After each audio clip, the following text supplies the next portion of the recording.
মৃত্যু এমন এক সত্য যেটা থেকে দুনিয়ার কেউই পালাতে পারেনি, পারবেও না।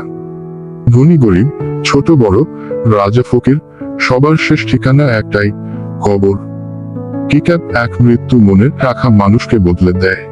যে মানুষ মৃত্যুকে বেশি স্মরণ করে সে গুনাহ করতে গেলে ভয় পায়, কারণ সে জানে আজ যে কাজটা করছি কাল আল্লাহর সামনে এর হিসাব দিতে হবে।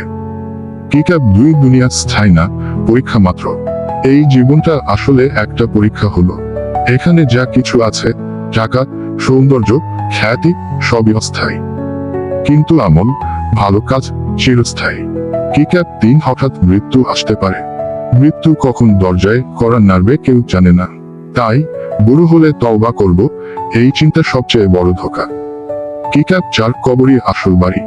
মানুষ দুনিয়ার বাড়ি সাজাতে ব্যস্ত, কিন্তু কবরের ঘর সাজায় না। মুমিনের জন্য মৃত্যু ভয়ের না, বরং প্রিয় রবের সাথে সাক্ষাতের দরজা।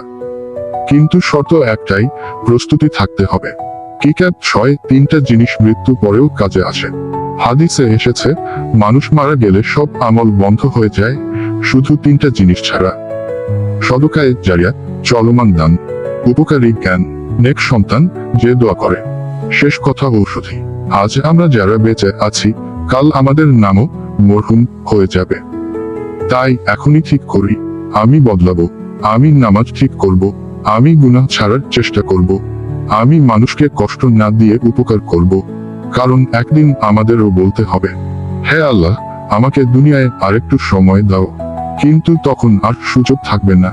আল্লাহ আমাদের সবাইকে সুন্দর মৃত্যু, খুশনে খাতিমা দান করুন। আমিন।